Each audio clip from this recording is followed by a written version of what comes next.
Hello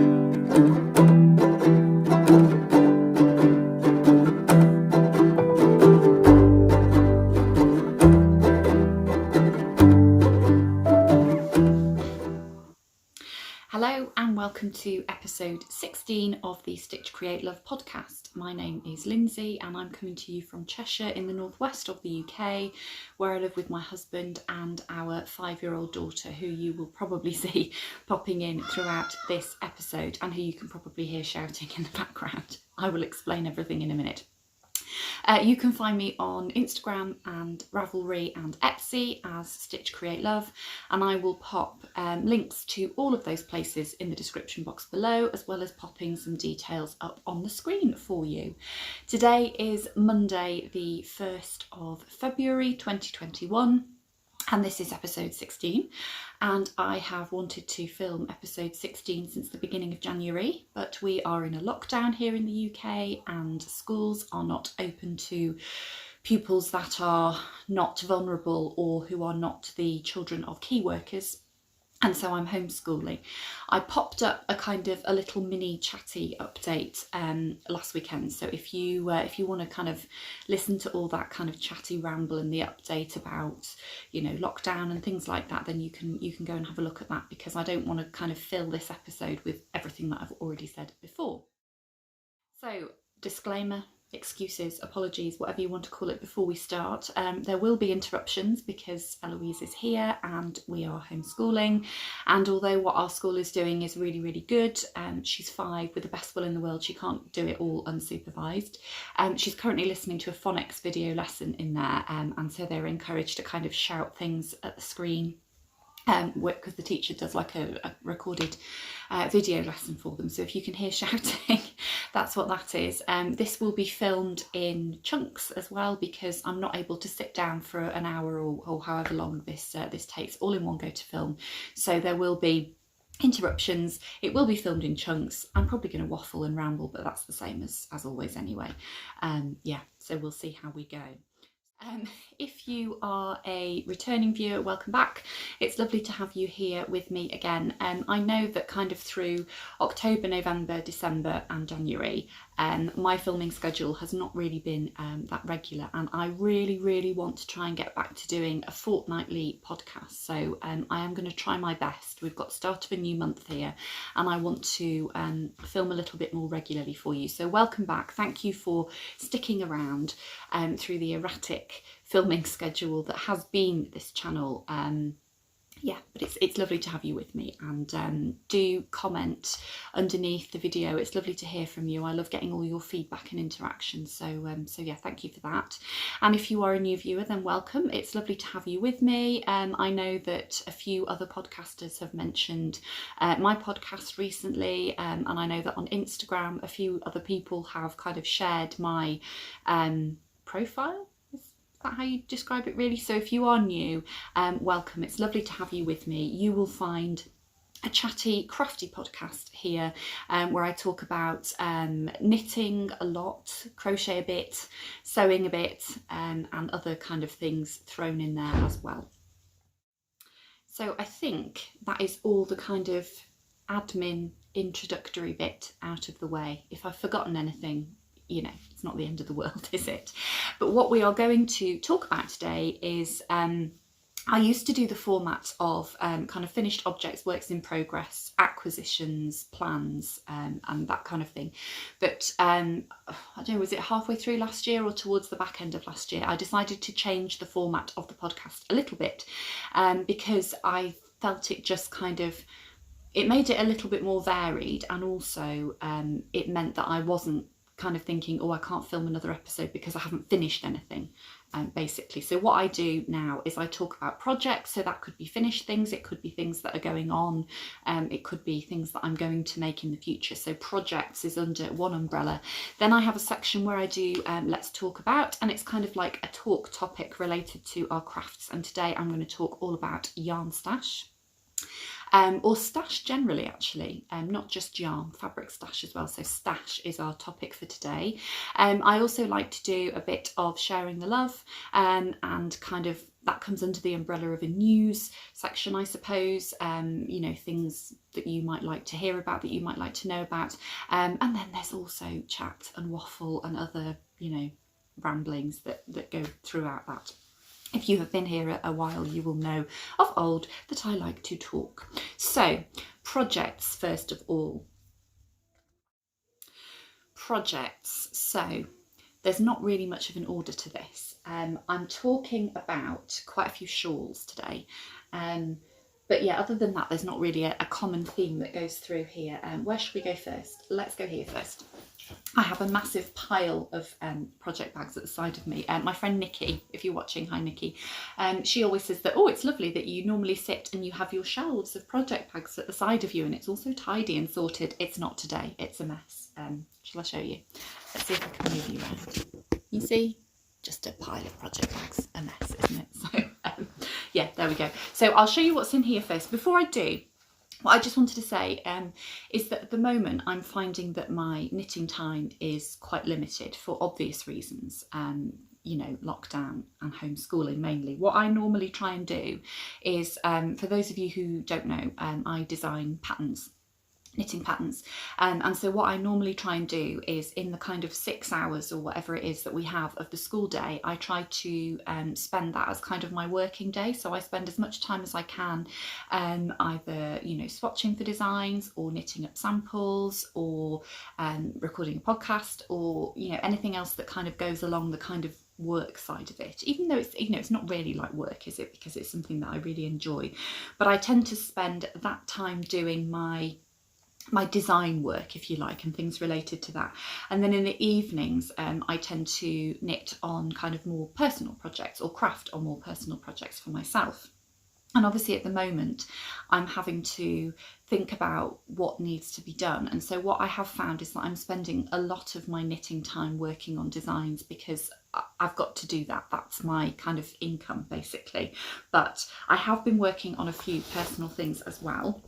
So if you watched my Vlogmas, you will have seen that I sorted out some minis. I'm just trying to find the picture for you from the front of the pattern. I sorted out some minis and put everything together to make the Kalani Scarf, which is a pattern by Ami Lowden, who is Tailor S Studio, all over, you know, Ravelry, Instagram. So that's the Kalani Scarf. It's not a colour photograph because I don't have a colour printer. I've only got a black and white printer, but it's basically, it's been designed. Right, sorry about that. We are now several hours later. I won't bore you with what's gone on, but anyway, I was talking to you about my Kalani Scarf, which is a pattern that is intended to use 24 minis, I suppose kind of, you know, Advent minis really. So if you watched my Vlogmas, you will have seen all of the minis that I had put out in a really nice kind of, I suppose in like a pastel rainbow really. And they're all sitting in this bag, which I will just sort of show you inside. This is just a Hedgerow Yarns bag and they're all sitting in there. I'll see if I can find a photograph and pop it up on the screen actually of all of them together, and it uses a strand of fingering weight with a strand of floof, and I haven't got that far with it, but you can see. Let me just untangle all of these things from here. So you can see, in fact that's coming out really nice on the camera there, you can see the stitch pattern really well. So I've done my first colour at the bottom here, which I can't remember for the life of me what it was. If you go back to my Vlogmas video where I actually showed you all of this, I think I explained what they all were. And then I've just gone on to my second colour, and in the pattern it tells you how to kind of blend them in nicely so that you don't get a really, really obvious stripe. And it has lovely cable details and some lace in there as well. And I think it looks really, really nice with the strand of floof. The little progress keeper that I've got here was from my advent calendar that I did I did an advent swap with Jeanette from Crafty Clegg's Creations. Yeah, so that's how far I've got. Now, it does look as if it's probably quite complicated, and it's not just knitting or purling. So there is a sort of an element of kind of technicality to it, but the cables are not really that difficult. I mean, if you have never done cables before, they're not as difficult as you might think. Basically, when you form a cable, what you're doing is let's just say you're going to do a cable with 4 stitches. You're taking your next 2 stitches off your right hand needle and holding them either at the front or the back of your work, and the pattern will tell you where, whilst you work the next 2, and then you work those original 2 from your cable needle. So this is the cable needle that I'm using. It's just a very, very cheap, I think I got it in a set from Aldi actually. You can also get cable needles that look a bit like this. You can also just use a double pointed needle if you want to. Obviously having dip just means that your stitches are less likely to fall off. That one is, I think that's an aluminium one. I prefer this one because it's plastic, and so it's less slippy and the stitches don't fall off as much. So there is that kind of technical element to it, but what I would say is, because you have less than 100 stitches on here, it also uses, I think it's 4.5mm needle, so it does work up quite quickly. And you can see I've got stitch markers in here because the repeat that you're doing is only 3 repeats across the scarf. So although, you know, if this was a sweater, I think it would seem a lot more complicated and a lot more time consuming, but it's not complicated. You do have to concentrate. And when I started this before Christmas, I was really enjoying it because it's a lovely mindful knit, and I got in touch with Amy just to let her know that I was enjoying it and how it was such a lovely mindful knit. Unfortunately, because of you know, the way things have gone in January with us being in lockdown and homeschooling and things, I haven't had a huge amount of time to put in on that. So I've only done a few rows since Christmas, but I enjoy every part of it that I do. And I find it's really helpful just to kind of focus the mind. So that is my Kalani scarf.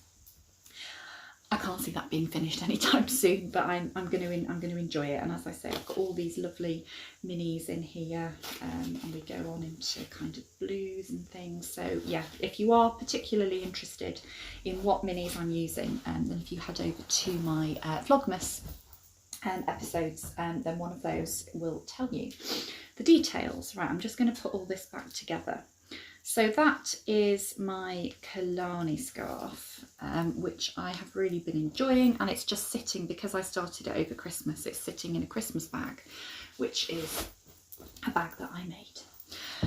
Right, where should we go next? I'll stick on with kind of the personal knitting side of things before going back into the design side of things. So I cast on another shawl between Christmas and New Year, the name of which I can't remember at all.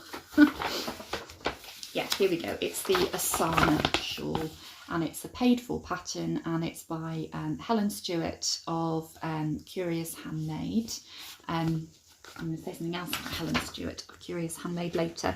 But basically, I have this skein of yarn, which I bought quite a long time ago. It's West Yorkshire Spinners Exquisite. So it is 80% Falkland wool and 20% mulberry silk. So it's a commercial yarn. And I bought this a long time ago when I first was getting back into knitting. And I think I just went into my local yarn shop and it was there, and it said, if you buy this, you get a free pattern with it. And I was like, oh yes, I'm going to do that. And I'll knit the pattern, and then never did, because that's what happens, isn't it? But it's a lace weight skein, and it's got silk in it. So it's got a really beautiful drape, and it's got a really nice sheen to it, which you can see coming up there really, really nicely on the camera. So that's lovely.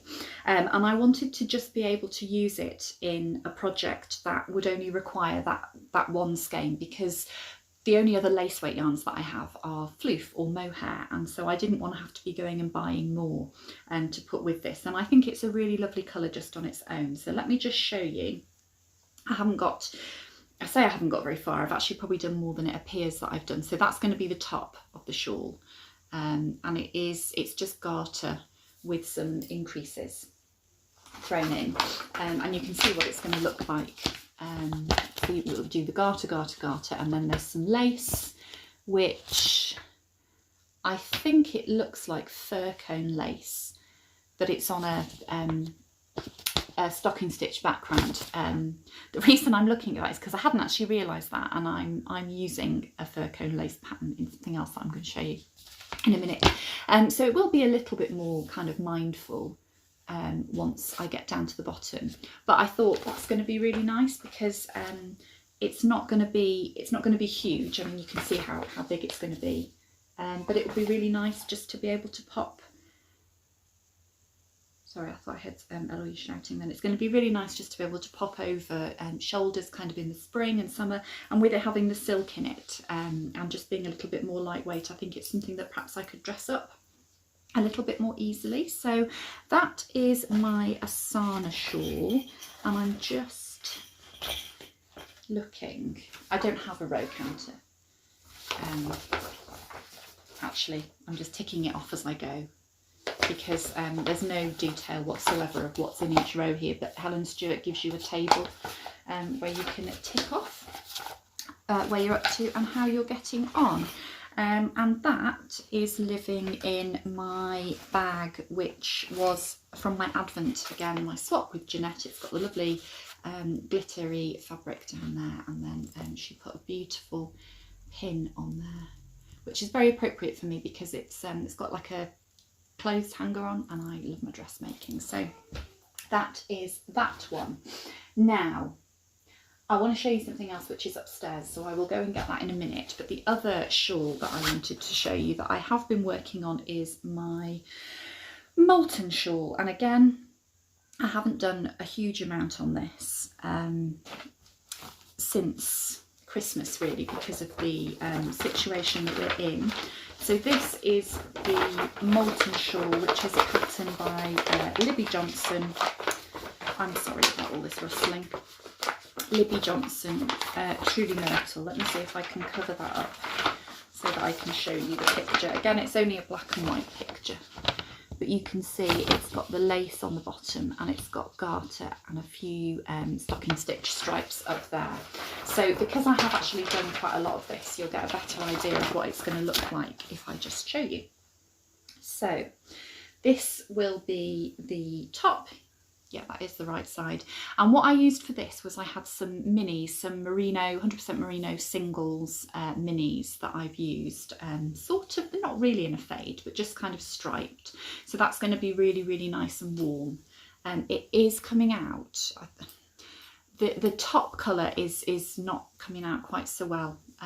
It is more of a pinky purpley red than that, but the rest of them, you're getting quite a good reflection there. And if I just open out part of the lace section there, then you should be able to see the lace coming together quite nicely. This does require quite a bit of concentration because it's not a lace that's easy to remember. And so you do have to pay attention to the pattern, and you have to keep referring back to it as you're doing your rows. And also I'm now up to something like, I don't think it's quite 400 stitches, but it's not far off. So it is taking a long time to do a row. So I think my approach with this is probably just going to have to be maybe do a couple of rows per sitting, and then I'll get it done, because actually it does have an I-cord bind off, which I've never done before and which I'm looking forward to trying. But I don't think I have got that many more rows to do. I'm just trying to work out where I am. This is what happens, isn't it, when you have so many projects on the go, you forget where you're up to. I must have a row counter somewhere telling me where I'm up to. Please say that I have, because otherwise I'm completely lost. But from memory, I think I've got about, let's say it was 32 rows of the lace, and I've done about 18 or something like that, so I haven't got much to do.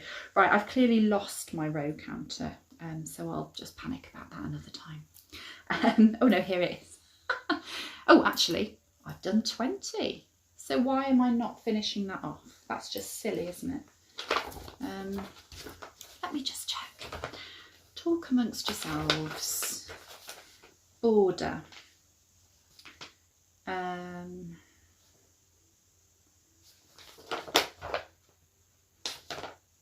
That is the lace section, isn't it? Oh, I see. Okay. Yeah, so there's 32 rows of lace. I've done 20, and then I've got a border, which is another 8 rows. So I haven't actually got that much more to do. So quite frankly, I need to get a grip and get on with it, don't I? The yarn that I'm using for the lace, which I might not need much more than that actually, because I have got another ball, because I balled it up into 2, thinking that I would do 2 at a time socks or something with it, and then never did. But it's called Kiss Chase, I think, and it's by Little French Meadow, who are no longer dyeing, but it's really, really lovely kind of pinks and purples and yeah, nice colours. So that is my Molten Shawl. The other shawl that I'm working on that I want to show you, I will go upstairs and get for you now. Oh, okay, see, never quite prepared. And now, you know, I've just left my Kalani Scarf pattern out of the bag. This is why things get lost. Anyway, the other shawl that I am working on is in here. So it's another Libby Jonson Truly Myrtle pattern. Let's see if I can find a picture to show you. I think this is when I was experiencing a low toner, so therefore wasn't printing out pictures of things. Right, I don't have a photograph of it, but I can show you the schematic. So you start off here, and I will show you the stitch pattern that you end up with there, and then you go down to there, and there's a kind of a lace pattern that involves dropped stitches and things there. Maybe I will pop a photograph in. I'll see what I can do. Anyway, so it's a 2 skein shawl, 2 different colours of yarn. The sample for the pattern used a really nice kind of mustardy yellow, and I think it was like a grey beigey sort of tone. So the colours that I am using are Mr. B yarns. This one is Scuba, so a lovely tealy blue. It's got a little bit of a petrol-y blue sort of tone to that, so that's lovely. I would say that's probably coming up a little bit more on the green side of things, whereas in real life it's a bit more blue. Maybe you'll see it when I hold up the shawl. And the other skein is also Mr. B, and it is Merlin, and you can see it's got, let me see if I can find a good bit for you. There you go. It's got speckles which go really well with that. Interrupted again by my husband. If it's not your child, it's your husband. But anyway, don't they realise we've got podcasting to do?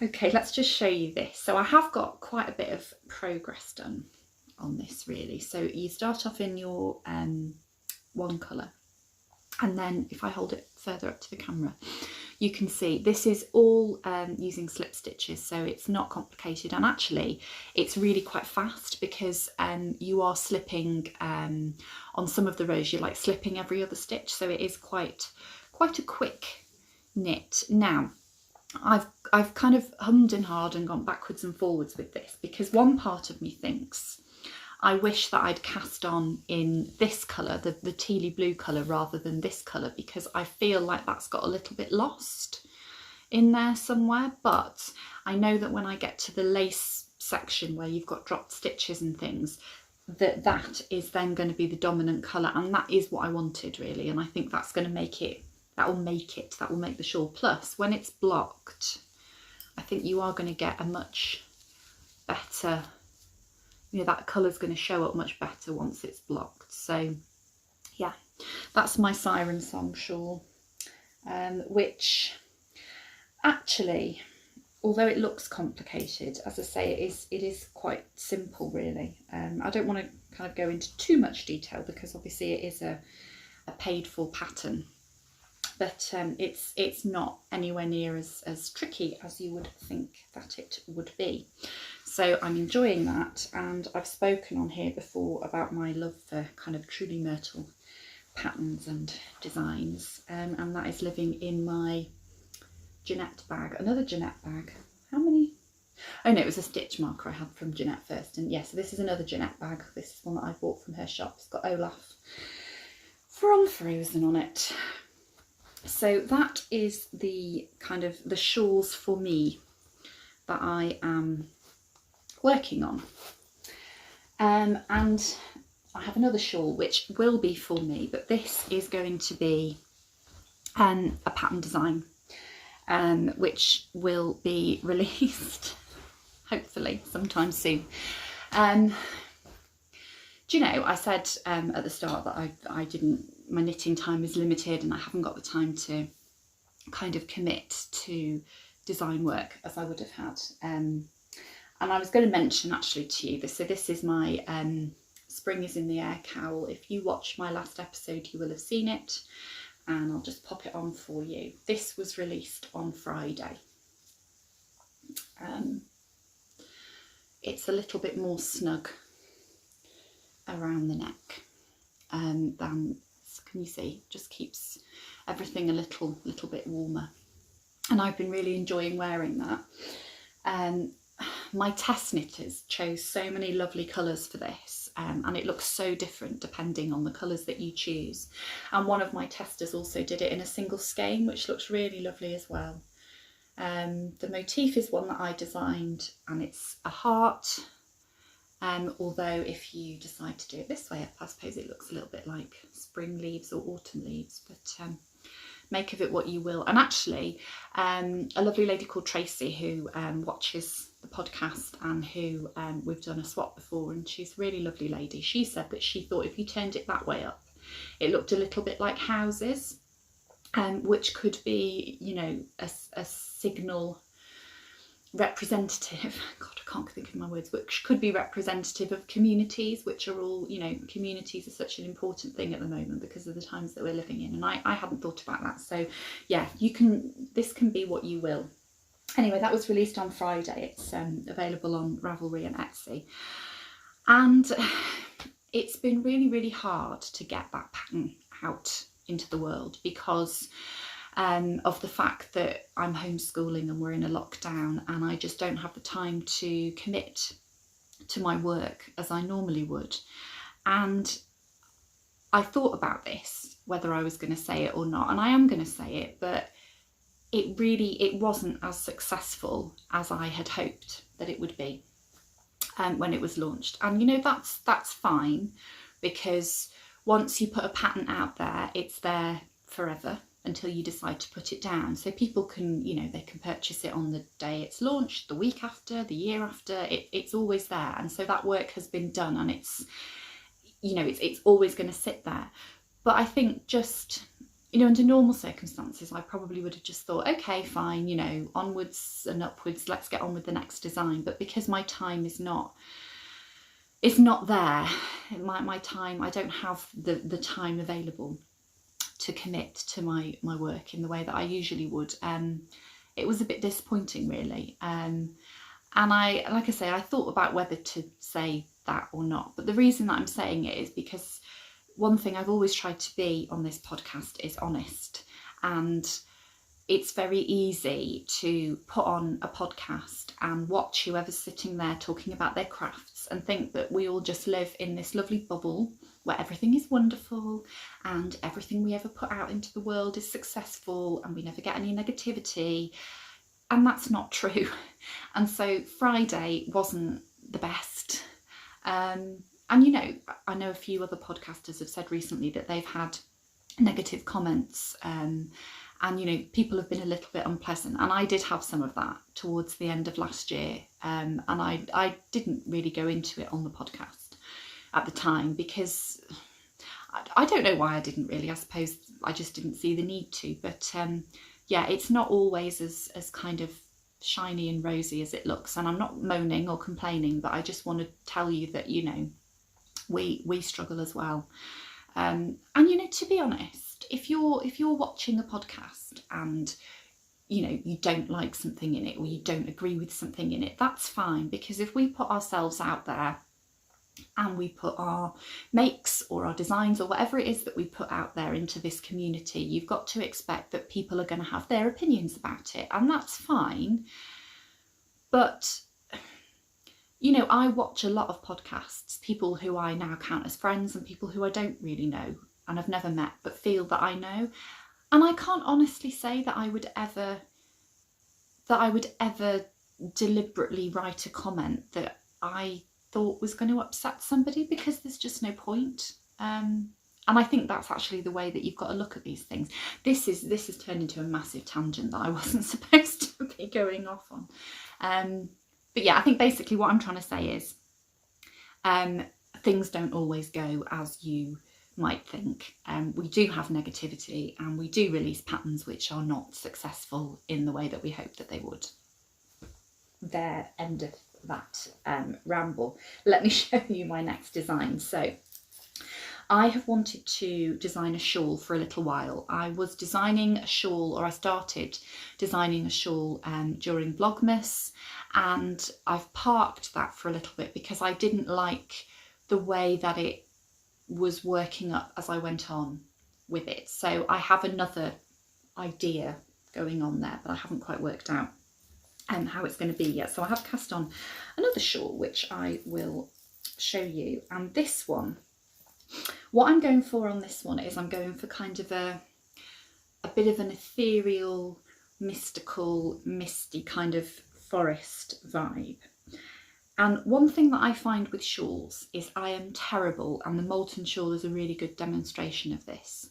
I'm terrible for casting on a shawl at the top, like a crescent shawl usually. Cast it on at the top, it's only got a few stitches, 5, 7 maybe, something like that.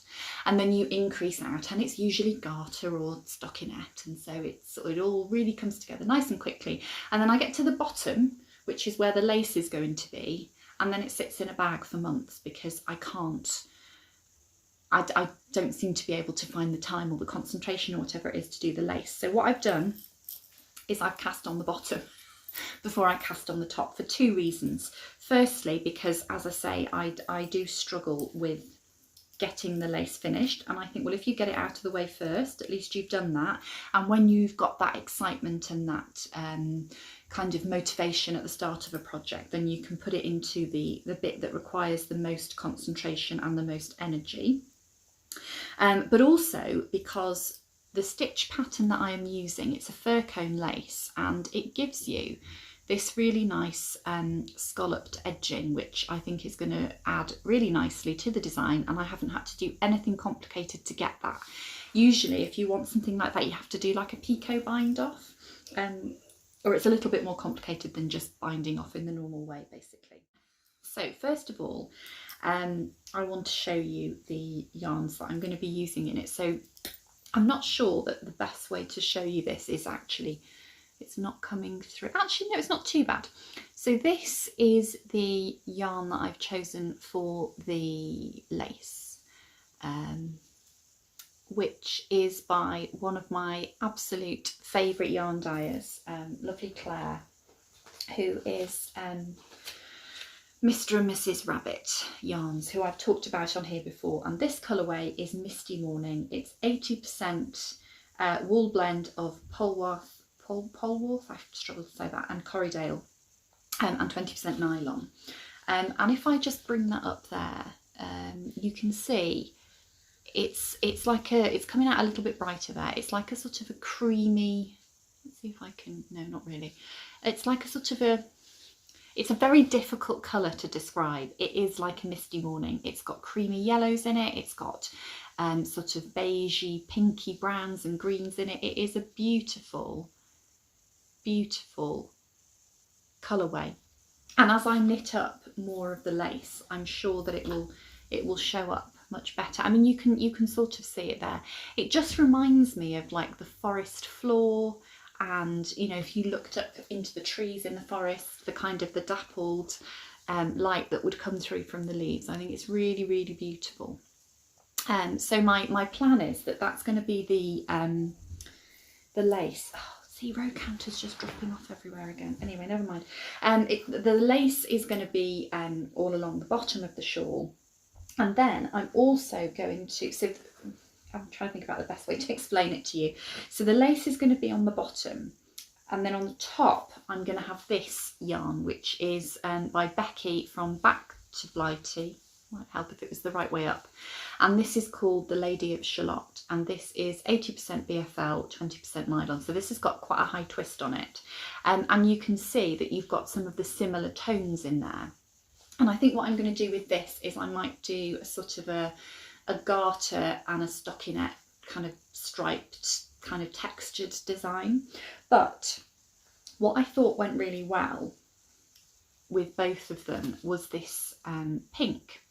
Now this is a yarn, I can't remember who this is by, I will find out, but this is one that I've had for a while, and it is 50-50 merino and silk, so you can see it's got the lovely sheen and it will have a bit of drape. So what I'm thinking about doing is, once I finish the lace, having like a stripe, possibly like an eyelet stripe in this colour. Anyway, so yeah, I was thinking after the lace, what I might do is drop my stitch marker and my stitch, honestly.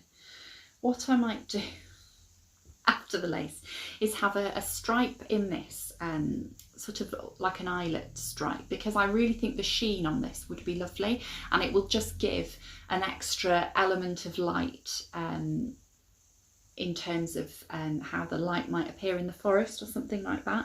And then I'm going to have that as my top colour, but maybe intersperse it with some kind of stripes in this colour. So that's where I am at the moment. I haven't got a name for it. Oh, here we go, look. You can probably see the colour of the Mr. and Mrs. Rabbit yarn much better here. I'm not 100% sure why I've got all that, actually. Don't know. Oh, I know, yes, because I did the, it's terrible, isn't it? I did the long tail cast on and then I cut off what was far too long in the tail, so you can really see the colours in that there. Beautiful, beautiful yarn. And coordinates very well with the Back to Blighty yarn that I have got as well. So yeah, I haven't got a name for that yet, but it's going to be something kind of forest related. And once I get past the lace, it should come together pretty quickly. And yeah, shouldn't take too long to write up. So that's where I'm heading to next. I've left another pattern out here. What's this? This is the Siren song, which I can't even now see. Oh, it's there.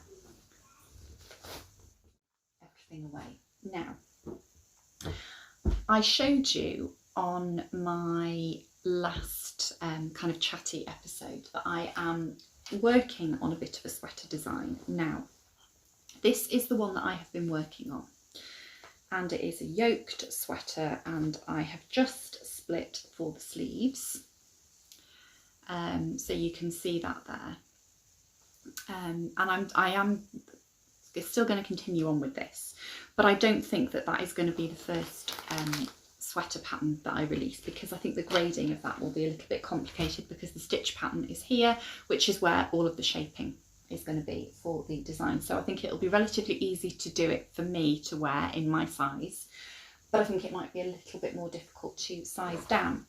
But I did explain in the last episode that I am doing a sweater design course. Somebody did ask me what the course was. It's called Sweater Design School, and it's run by a lady called Claire, who has the blog Sister Mountain. The blog is really full of useful information as well. So in the first module of that course, we learnt about 3 different styles of sweater construction: a drop shoulder, a raglan and a set-in sleeve. And set-in sleeve is for another day, because the shaping on that is quite complicated. Now, I do like raglan sweaters, and I've done raglan sweaters before, and I really like the idea of making a design feature out of the raglan shaping. And because all of your shaping comes in the raglan, you do have a bit of a blank canvas in terms of the sleeves and the body as to where you can put stitch patterns. However, by far the simplest shape of sweater, the simplest construction of sweater in terms of kind of sizing and grading for the design is the drop shoulder.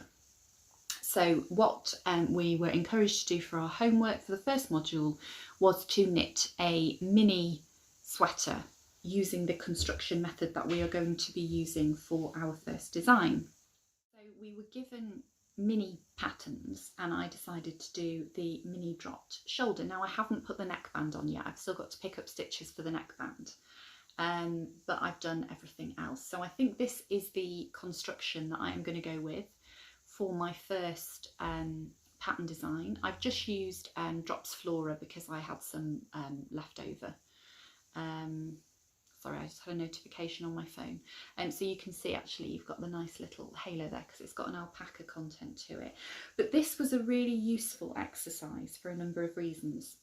Firstly, because it has helped me to understand the construction a little bit more. I do know how a drop shoulder sweater is constructed up to a point, because the Georgie sweater that I'm working on, which is a truly myrtle pattern, is a drop shoulder, and it is knit in the same way that this is constructed. So I did have a little bit of an understanding of the construction, but learning about picking up sleeves was really helpful. Learning about kind of shaping the neckband was really helpful. And the other thing that I learned was the Tubular Bind Off. Which it's really nice because what it does is it just sort of makes the ribbing look as if it's curved round. I used a tutorial by Very Pink Knits to work out how to do that, and I've used it on the hem and on the cuffs of the sleeves as well. Everything just seems less intimidating in miniature, doesn't it? So that's my miniature sweater design, and the next module that we're going to be doing is all about coming up with your design, your mood board, your aesthetic, your stitch pattern, all of those sorts of things. So I've already got some ideas as to what that's going to be, but I will, as I go through the process, I will share things with you on here so that you can see where I'm up to. The exciting thing about the course is that there are 2 other people doing the course that I know / am aware of. Firstly, Lauren, who is Nitty Natty New on Instagram, and she does have a podcast as well. She's got a couple of episodes up. She is going to be releasing her first pattern soon, and it's a sock pattern. So if you don't know Lauren, or you're not aware of Lauren, go across and give her a follow. Show us some love. But she's doing the course because she really wants to do sweater design. So that's been nice because whilst there is a Facebook group for members of the course where we can all chat, Lauren and I have also been having some chats on Instagram outside of that, which is really, really nice. So that's been great. But the other person who is doing this course, which I kind of became aware of by accident really, because when you go into the Facebook group, if you've ever been in a Facebook group, at the top there's a little thing and it says members, and there's just circles of people's profile pictures, and you can usually only see like 3 at a time, presumably the 3 people who've most recently joined the group. And I spotted a picture of somebody that I recognised, and it was Helen Stewart from Curious Handmade. So you heard it here first, Helen Stewart might be designing sweaters. Helen Stewart, she of the Asana Shawl, which I'm currently knitting, and Helen has so many beautiful shawl patterns and sock patterns and hat patterns, and she's also on YouTube, and she has an audio podcast, and she's a really lovely lady. So yeah, got a bit fangirl though, I think, and it was nice to know that she's doing it, because it's sort of yeah, if she's doing the course, then it must be a good course, and I feel that it is a good course. But yeah, anyway, so I said in my last episode that I really wanted to get back into dressmaking again, and I have had this pattern for a while. It's the Maya Sotis dress. It's Deer and Doe patterns. I saw that Gaynor from Tales from Cuckoo Land had made this, and Jules from So Sweet Violet had made one, and various other versions of it have been around on Instagram. And I thought, I do actually quite fancy that, because I much prefer things which have an empire line shape, because this is the slimmest part of me, although quite frankly I don't think any part of me is that slim right now. But so I thought what I could do was I could shorten it a little bit so that I could raise the waistline up and then just put an extra little bit of length into the skirt. It uses, yeah, it says chambray, rayon twill, batiste, double gauze, lightweight cotton, sateen. So it uses very lightweight, very drapey fabrics, and good quality drapey fabrics tend to be quite expensive. So if you're going to cut into those, it's a good idea to kind of do a toile or a mock-up first. So what I did over the weekend was I cut out, I don't need to toile the skirt because it's not fitted, so that'll be fine, but I did a little toile of the bodice. Now please excuse this fabric, clearly it looks like, you know, some very outdated curtains, but I basically just made a toile of the bodice. It's the wrong fabric, it's the wrong weight, it's you know, it's not a print that I would necessarily wear, but it was just to get the fit right, and I'm really pleased with it. So my plan is that I would like to make this version possibly without the ruffle, because I don't think I've got enough fabric to do the ruffle of the fabric that I want to use, and I'm going to use this, which is coming out a lot brighter. Let's see if I can make it any darker. Does that work? Possibly. I now can't see whether it does or not, but it's a georgette fabric. Maybe it would be better if I took one layer for you. It's a georgette fabric, that's one layer, so it's not too sheer, but I think if I wear a slip underneath it will be fine, which I would have to do anyway because otherwise it clings to tights and things, and it's really drapey. That's the wrong side of it. So I've given myself that kind of task, and I'm not going to put a time limit on it as to when I want to finish it by, because let's face it, we can't go anywhere at the moment. But if I can get that done by the time the weather starts getting a little bit warmer, then I will feel good about that. So yeah, I'm looking forward to doing that, so I will keep you updated on that. And the other project that I've been working on is some English paper piecing. Now, I ordered some fat quarters from Rachel from So Ray Me, excuse me, get my teeth in, before Christmas, with the intention of sending them off as part of a gift package to somebody. And we were having problems with the postal service, and still are really, and so the fabrics didn't arrive in time for me to gift them, which meant that I had to keep them. What a shame. Anyway, so this fabric here is from Rachel, and I have others as well, which I've kind of paired up with other things from my stash. And what I'm doing is I'm making, is it called a sawtooth star? I'll have a look and I'll pop it on the screen. It's a quilt block from a book that I've got called Quilts, and you make this and then you put triangles and squares around the outside. So I will just pop a square so that you can see, and then that will make a block, and I will just make more over the course of the year and then put them all together, and then they can be a quilt. And what's been really nice about this is I've used a glue pen to just kind of base the fabrics onto the papers that I'm using, and Eloise has been able to help me to do that. So she's been able to put the glue on, and then we've turned it over together to make the piece that we want, which is really nice. So what I'm doing is I'm just keeping all of my little bits and bobs in this rope bowl that I made last year. I think I talked about it on here.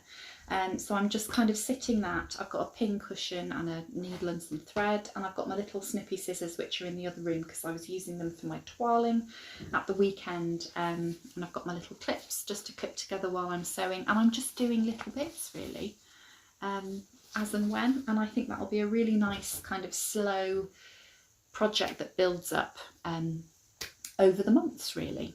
So having now talked to you about those, I'm going to move on to my talk topic for this episode, which is going to be stash. Let's talk about stash. And we're back again, several hours later, and we've also got a trip to the hospital this afternoon, which I'll go into later. If you follow me on Instagram, then you may already know what I'm going to tell you. Anyway, so stash. I kind of wanted to have a chat about stash and kind of open up a bit of a conversation really with all of you. So some of us, probably most of us, have a stash and some of us don't. If anybody watches the Fruity Knitting podcast, then oh, the lady's name's just completely gone out of my head. Andrea, who hosts that with her husband Andrew, who's very poorly at the moment, she doesn't have a stash. She picks a project that she wants to work on, and then she usually buys yarn specifically for that project, knits it up, and so she doesn't have a stash. And I know that there are some other people who tend to do that, but a lot of us have a stash when it comes to yarn or fabric or whatever craft it is that we may be involved in. And I have, over the last 18 months, built up not a massive stash of what I would call kind of luxury yarn, and what my friend Jeanette calls luxury yarn, so indie dyed yarn predominantly. I've built up quite a reasonable stash, which I now find that I'm able to go into and kind of shop in for projects when I excuse me, when I decide that I want to work on them. And it got me thinking about how we build up a stash, really. And I think I've been guilty of two things, or I've been guilty of the same thing rather, when it comes to two different crafts. So going back 10, 11, maybe even 12 years ago, when I started sewing more seriously and I got my first sewing machine, I would obviously be buying fabric to use for projects or to make things with on the sewing machine. Sorry, I'm distracted because I can hear something. No, it's outside, it's fine. Yeah, so I would go into my local fabric shop and I would be very much drawn to a print on a fabric or a colour on a fabric. And I wouldn't necessarily give very much thought to not so much to what I was going to make with it, but to whether or not the fabric was going to be suitable for the type of project that I wanted to make with it. And that's kind of something that I was alluding to when I was talking about the Myosotis dress. That dress has been designed to be made with a very drapey, floaty fabric, because if you don't use a drapey, floaty fabric, then the gathers look very bulky and they look as if they add weight. The dress becomes quite kind of frumpy, and so you need to make sure that you use the right type of fabric.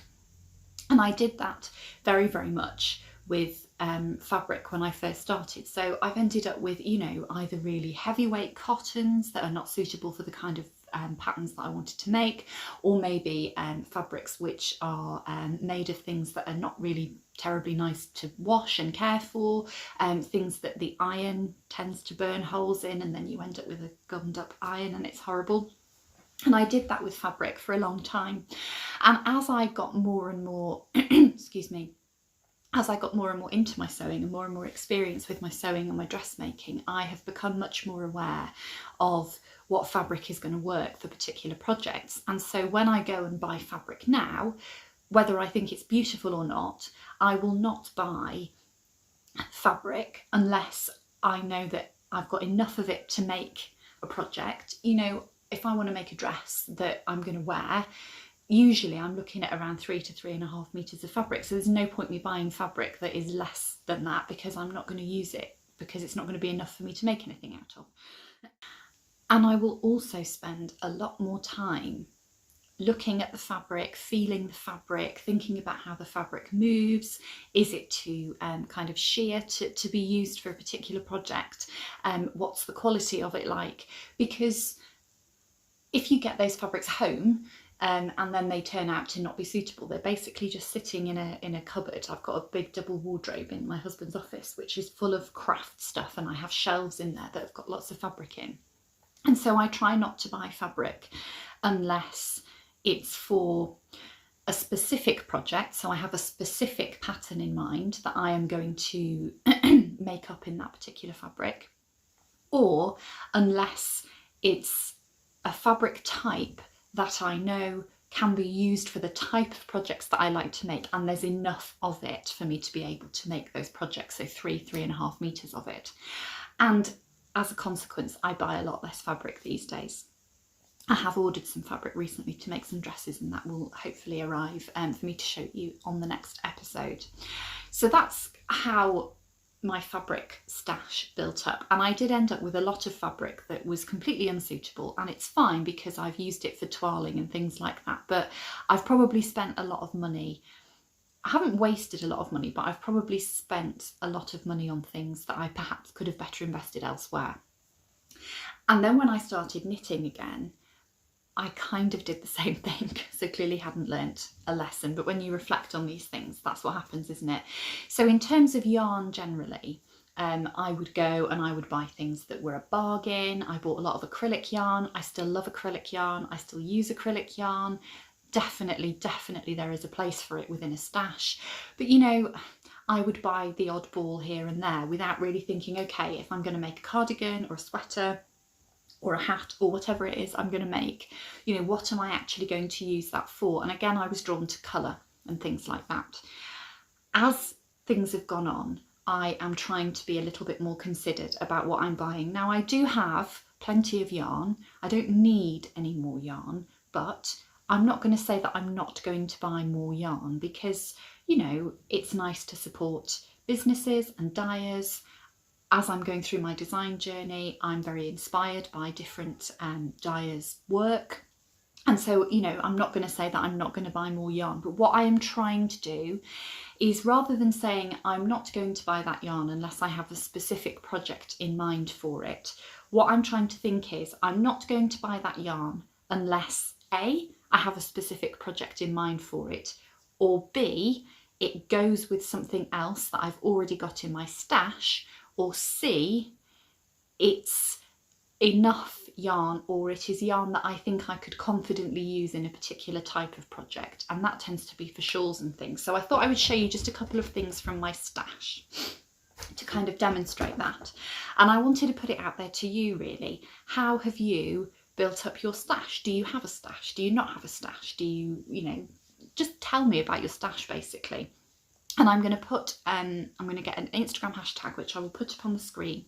And if you are on Instagram, please post photographs of your stash, or maybe your favourite things from your stash, whatever it is that you want to share. Put the hashtag in your post and I will follow that. And then we can just kind of, you know, we can have a chat about stash and things like that. I think that would be really interesting and really useful. Okay, so I have a box here. So I'm just looking at kind of luxury yarn at the moment, by which I mean kind of hand-dyed yarn. I do have quite a lot of minis, and I'm going to try not to buy any more minis because I think I have a lot of those and I have enough of those for the time being. So we've just had quite a lot of sales with yarn dyers because, you know, it was after Christmas and things, and I did buy a couple of things in the sales. Let's have a look. I'm looking for something else to go with that. Excuse me. So lovely Beth at Beehive Yarns, she had, I think it was 20% off, so I bought a few things from her, and I bought these. Now these are not necessarily colours that I would normally choose, but I thought they go really well together. So this one is called, oh dear now, yes, Atomic. It's like it is coming out a little bit more kind of brighter. It is definitely more green than blue.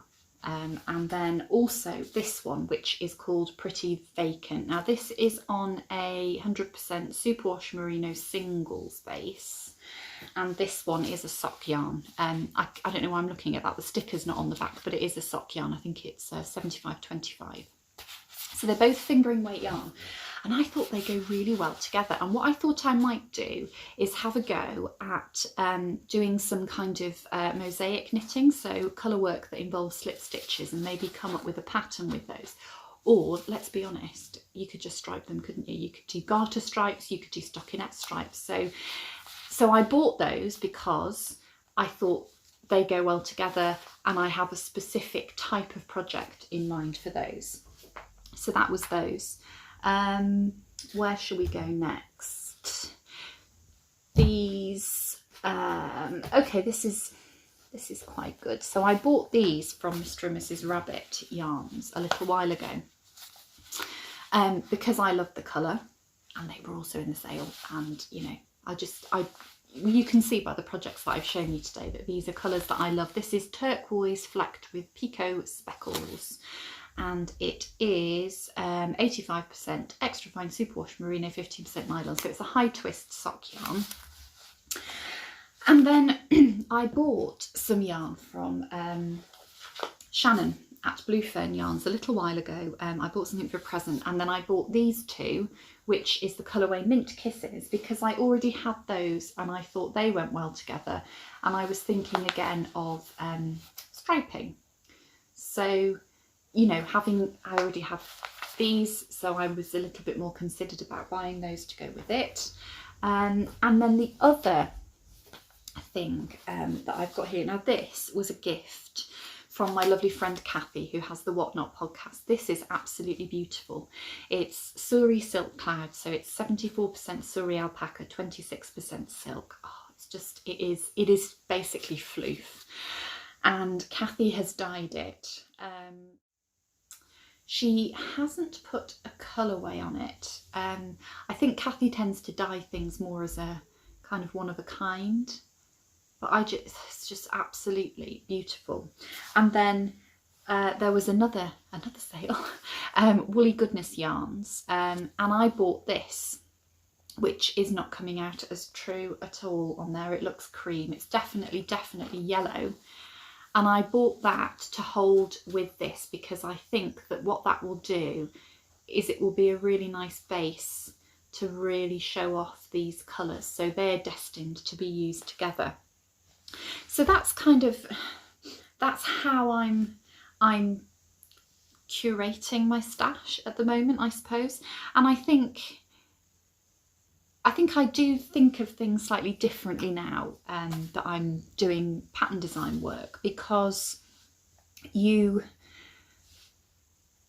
are obviously inspired by lots of different things, and one of the things that really does inspire me is colour, and kind of fades of colour and variations of colour. So I do find that I find that I'm really inspired by that. I don't even know why I'm trying to put all these back tidily. I'll have to do it later.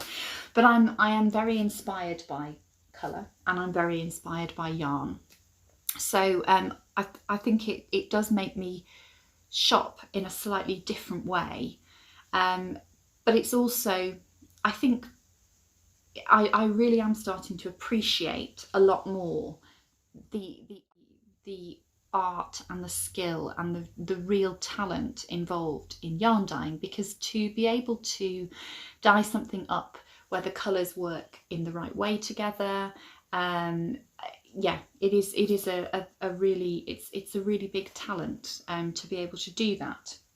So yeah, I feel that my stash is, I mean, it's not massive by any stretch of the imagination, but what I really feel about it is that it gives me a lot more than just, you know, being a box of yarn. And I think we all think about our stash like that. Yeah, I'd just be interested to know how your stash is built up. What do you look for? What's your criteria for buying things? Let me know.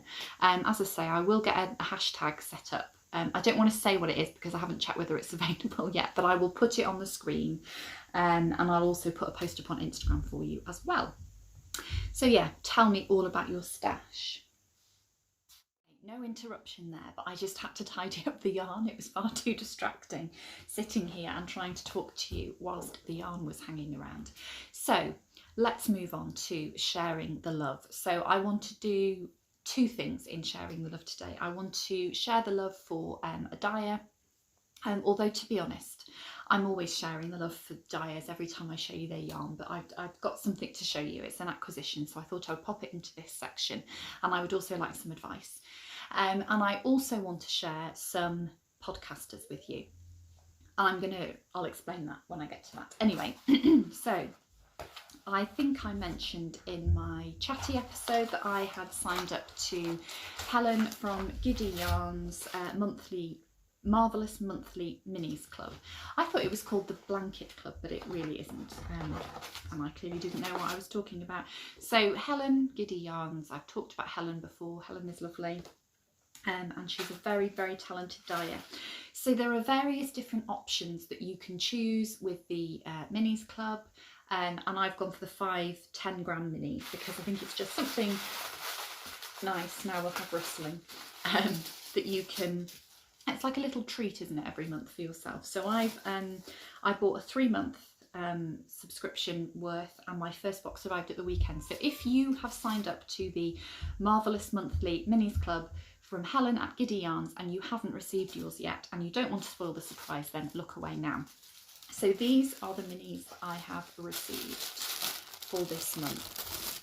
And this is kind of what I was talking about really in terms of the skill involved in dyeing, because what has happened here is that Helen has dyed up a beautiful fade. So we've got the greens here going into the blues, and my plan for these, as I said in my last episode, is I want to make a granny stripe blanket, a crochet blanket. I learned to crochet at a very basic level last year, and I really want to do a granny stripe blanket. So what I want to ask you, knowledgeable people of the crochet world out there, is I have got 10 gram mini skein. So I've got a 10 gram skein here.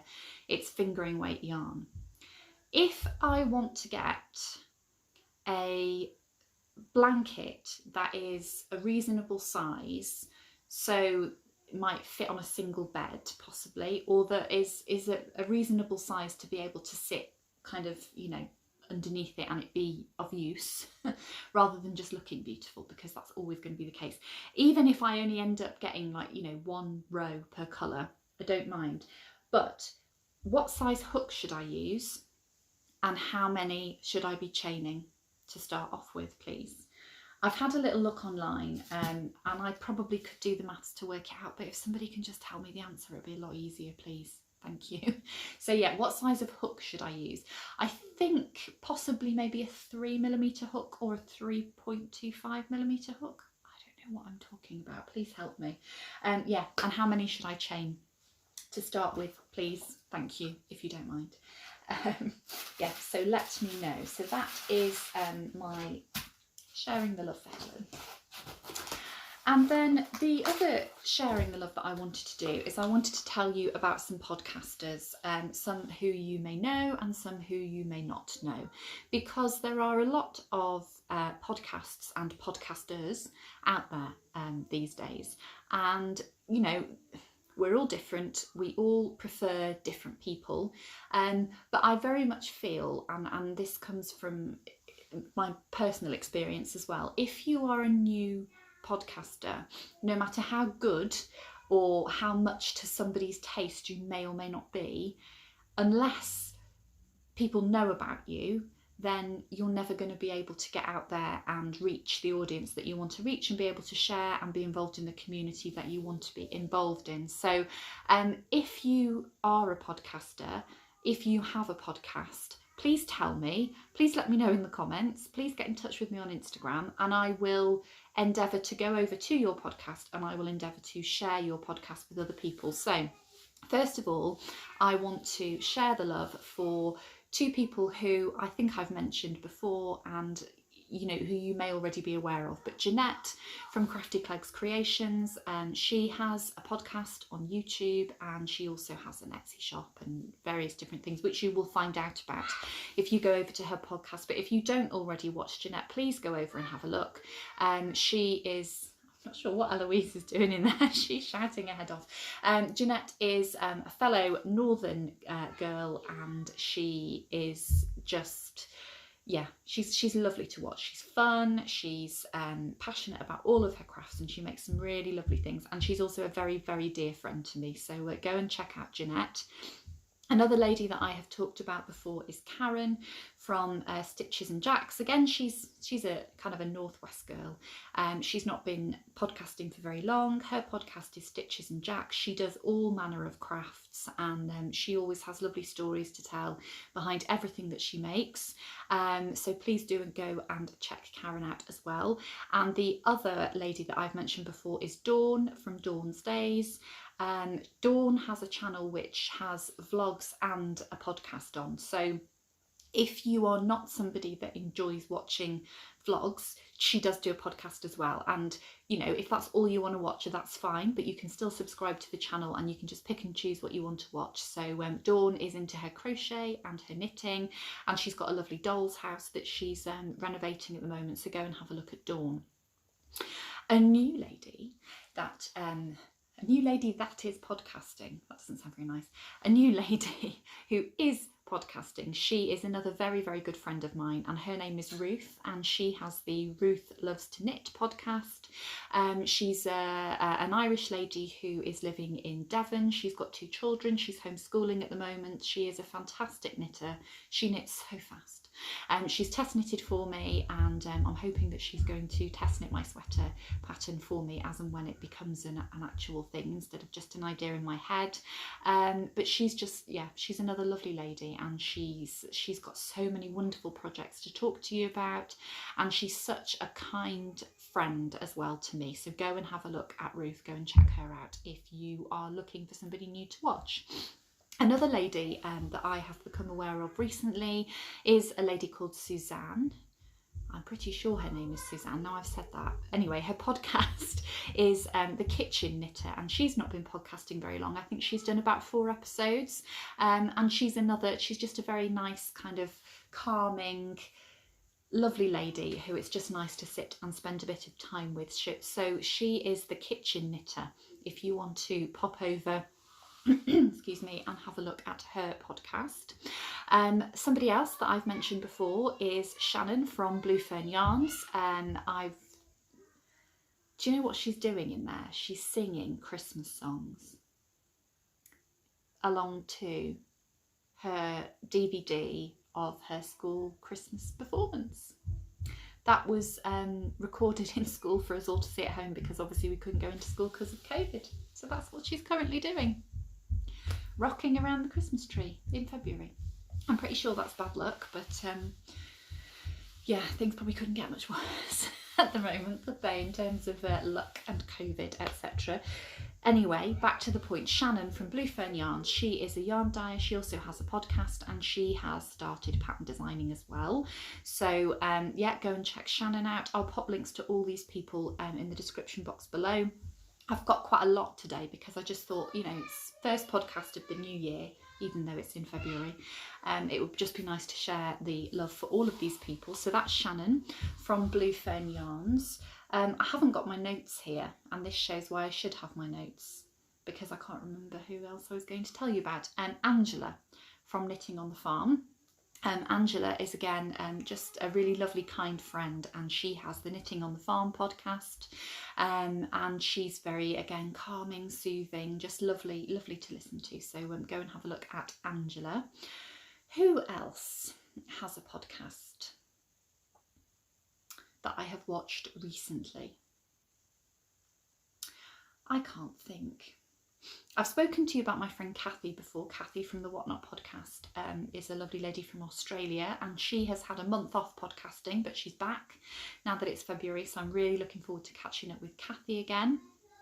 Another lady who is a member of a Zoom group that I go to on a Thursday evening, her name is Jessica, and her podcast is Two Sticks and String, I think, and she is Army Wife Knitting Life, I think, on Instagram, and I think she's just started podcasting again, and I haven't managed to watch her most recent one yet, but she's another prolific knitter to go and check out. So yeah, I think that's probably enough for you to be going on with. But like I say, if you have a podcast, if you are starting a podcast, if you have one that's been around for a long time, let me know in the comments, or get in touch with me on Instagram, and it's always nice to have new people to watch, and I will give you a shout out on here as well to spread the love, share the love, spread the sense of community.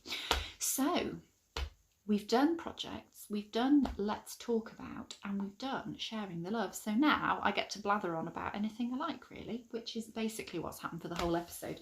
But what I was going to talk about today actually was the fact that I didn't know this until this morning, but this week is Children's Mental Health Week. And the reason that I know about this is because on our school's Twitter feed, they kind of posted that was what this week is. In the UK, I don't know that it's anywhere else around the world. And it's just about kind of encouraging children to talk about their feelings, mental health, for us to be more aware of what they need in terms of their mental health and well-being. And you know, at the moment, that's really, really something that we need to be thinking about, isn't it? Because of course, particularly in the UK, kids are not at school, and you know, there's a lot of uncertainty and stress and worry around with coronavirus at the moment. Another interruption. I'll see if she'll come on at the end and say hello. Yeah, so it's Children's Mental Health Week, but something else that's really, really important alongside that, obviously, is the mental health of parents and any grown-ups who have responsibility for or involvement with our children. And at the moment, things are quite tough for a lot of us. And what I've tried to do over the last few days, over the weekend particularly, is I've tried to think about, she's still singing, I've tried to think about slowing down and taking a little bit of time for me to enjoy things in a more mindful way. And something that I have been doing is I've been picking up a book and trying to do a little bit of reading. And sometimes, you know, when you don't have a lot of time, I think reading a massive book can be, you know, it can seem a little bit overwhelming. And we've been having a sort out recently because we've recently decorated our bedroom, and so things have come out of the loft and things have gone back into the loft. And something that came out of the loft was my collection of Agatha Christie books. I kind of through my late teens and early 20s, the town where I grew up and was living in at the time, we had a market which had a really, really fantastic secondhand bookstall. It was a bit like an Aladdin's cave of kind of literary treasure, if you like. It was obviously stocked through, you know, house clearances of people who may have gone into homes or sadly passed away. And so there were a lot of older books in there. And I mean, this one isn't particularly old, I don't think. When was this published? Well, this was 1988, so I mean, that's not massively old, is it? But there are some in there that have come from, you know, 50s and 60s. So they're, you know, they're not that old, but neither are they that young. So I built up quite a large collection of Agatha Christie books from there. And I've not read them all. And I've probably seen adaptations of most of them on the television, but there's always something new to be discovered, I think, even if you have seen a film or an adaptation of something, if you then go back to the book. So I've read a couple of them. This is the one I'm on at the moment, Why Didn't They Ask Evans? And what I really like about these is they're really easy reads because they're quite dialogue heavy. Agatha Christie obviously wrote quite a lot of plays as well. So yeah, they're really quite a nice kind of quick, easy read that also make you think. And another thing that she wrote a lot of, I said about massive books, but this is the complete short stories of Poirot. And there's another one here. This is the Listed Doll Mystery, and this is short stories. So when you don't have a lot of time, 1961, that one, so I thought it looked a bit older. When you don't have a lot of time, and you want something just nice and kind of stress-free to read, I found that they've been really good. Another book that I have started reading is this one, and this is called The Hiding Places, and it's by Catherine Webb, a compelling tale of murder and deceit with a twist you won't see coming. I've read a lot of books like this, Catherine Webb, Kate Morton, Rachel Hall. They're all kind of historical fiction with a kind of either a modern day link and everything's kind of intertwined, or they're just kind of, they're all set in the same kind of periods. This one's set in 1922. I'll read you what it says on the back. One hot summer in 1922, a house at the heart of the village, a crime that will shock the community, a man accused and two women with everything to lose. When Donny Cartwright is accused of murder, his sister Pudding is determined to discover the identity of the real killer. Together with newcomer Irene, or Irene I suppose, she begins to uncover the truth, a secret that has been buried for years. But when they happen upon a strange object hidden in the past, they realise it will change everything. So yeah, I'm enjoying that. I'm not very far into it, but I am enjoying that. And that is more of a bedtime, more of a considered, you know, read rather than just being able to flip through it in the day. But that Eloise bought me that for Christmas. Well, Daddy obviously bought it. But yeah. So yeah, take time out for yourself and for your own mental health if you can. I think it's really important at the moment to keep us all going. And I think that just about does it for today. I've no idea how long I've rambled on for, because every time I look up to see how long I've been recording, it's not very long because I've had to stop and start. So I don't know how long this is going to be. Oh yes, I mentioned the hospital, didn't I? So after I finished recording this, I need to go and just tidy up a little bit, and then we've got to go to the hospital. Those of you who follow me on Instagram will have seen that I put up in my stories last week. Last Tuesday, I was just starting to feel that, you know, homeschooling was not quite so bad, and I was managing it a little better than I had been. And then I came and sat in here to send a couple of emails, which I had to do in readiness for my pattern release on Friday. And Eloise came in upset, looking scared, telling me that she'd swallowed a coin. And she was very upset, very worried. And she was fine. So I just kind of thought, you know, that it's not really anything to bother about, to be worried about. But then if you go on to the NHS 111 or whatever, she needed to go to A&E. So basically they needed to check that it wasn't stuck in her esophagus. And it wasn't going to cause any problems, basically. So we went to A&E. They got this kind of handheld metal detector, beeped in her tummy, so that's all good. Gave her some biscuits, which she liked a lot, to check that she could eat and drink. And then we were told that basically it should just pass through a system of its own accord within 72 hours. So since last Tuesday, I have spent some very unpleasant time poking through. Yeah, you get where I am, you know what I'm talking about. Anyway, no sign of it, so we're having to go back this afternoon so that they can check whether it has in fact passed and we just don't know about it, or whether yeah, we might need to be x-rayed. And here we are. Are you coming in? So yes, I was just explaining that we're going to the hospital, aren't we, this afternoon? Yes. Yeah. And what have you been doing this morning? Do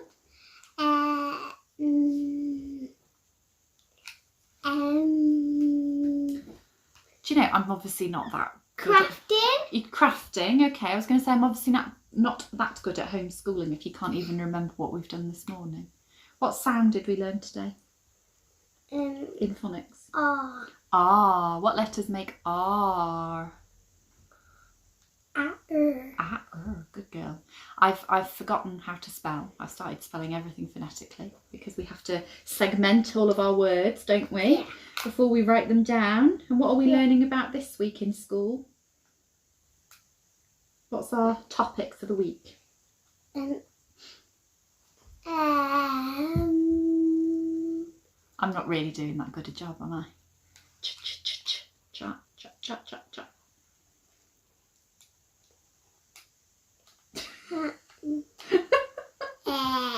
We wrote a list of all those animals this morning. Why? Because we're looking at the Chinese New Year. Chinese New Year. And do we remember what year it is this year? The New Year.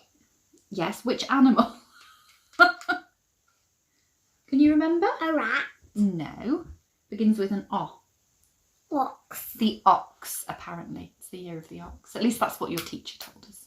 If it's not, then, you know, it's not me that's got it wrong. So, yeah, so we're going to go and get ourselves sorted, aren't we? And then we're going to drive to the hospital and see if they can locate said item. Go on, Mummy will be in a minute. Okay. Bye. Off you go. Bye. Oh, dear me, shouting. Thank you. Bye. So, yeah. That's the story of the afternoon. What I did say on Instagram, actually, having been last week, is that I had just...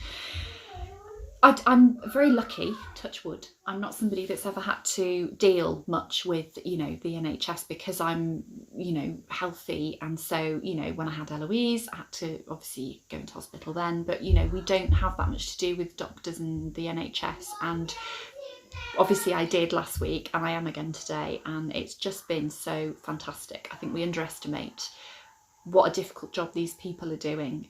So yeah, if you are an NHS worker out there, then yeah, you're doing an absolutely fantastic, amazing job. There's nothing wrong with this child. I feel terrible having to take her in, but that's what I've been told to do. So yeah, anyway, I hope you're staying safe and well. I hope I haven't rambled on too much, and hopefully I will see you again in a couple of weeks for another episode. Take care. Thank you for watching. Bye bye.